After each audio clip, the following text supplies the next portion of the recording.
आज पहिल्यांदाच माझ्या लालूला घेऊन मी मंदिरला गेले, पण त्याच्या आधी सकाळी मी आता रोज चहा प्यायचं टाळले, कारण माझ्याकडून लालूला सुद्धा प्रॉब्लेम होलेले, म्हणून असं काही दूधच घेवलेले. आता स्वीटीकडून लाड करून घ्यायचं म्हणजे त्याच्या मागे एक रिझन राहते. ते काय म्हणजे मी तिला म्हटले मला पा दे, मी तुला बाहेर घेऊन जाते, म्हणून असं तिने जबरदस्तीने एवढं काही लाड करला ते असो. त्याच्यानंतर मी छान फ्रेशअप झाले, पण आता कॅमेरामध्ये आरशामध्ये असं फेस बघायचं म्हणजे नाही. आधी तर पिंपल्सच दिसतात, सो रोजच्यासारखं आज पण त्याला इग्नोर करत असो. आता थंडी एवढी आहे आणि माझ्या लालूची स्वेटर खराब झाली, म्हणून आईला ते पण दिवायला दिले आज. आणि मला आज लिंबाच्या लोणच्याची रेसिपी शेअर करायचं आहे, म्हणून त्याची तयारी करायला ते. पण माझ्या हे पाण्याच्या भांड्याला बघून घरातले सगळे जग हसलेला, तू एवढं पाणी पितीस दिवसातून म्हणून. पण गरम पाण्याचं कसं किती पण पिलं नाही त्याच्यानं पोटच भरणं असं. आता लिंबाच्या लोणच्यासाठी नाही जे काय असं मिक्सरमध्ये काढायचं होतं, जिरे तर ते सगळं मिक्सरमध्ये काढलंय. त्याच्यानंतर माझी रेसिपी म्हणजे लोणचं असं काहीसं रेडी होता. त्याच्यानंतर संध्याकाळी पप्पाला नारळ आणायला लावले, ते सोलून घेतले. त्याच्यानंतर असं काही ताट रेडी केले. पण इकडे माझी लालू झोपी गेलती. आता मंदिरला जायचं म्हणून तिला मला नाही जबरदस्ती सुटवावं लागलं.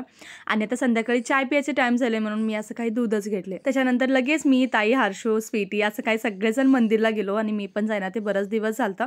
तिथे गेल्यावर असं नारळ पण फोडलो आणि माझ्या स्वीटीला प्रसाद दिला म्हणजे तिनं पाया पडून प्रसाद खायला शिकले, जे की मला आत्ता पहिल्यांदाच माहिती झाले. चला, व्हिडिओ आवडलास तर लाईक करा. भेटूत पुढच्या ब्लॉगमध्ये. बाय.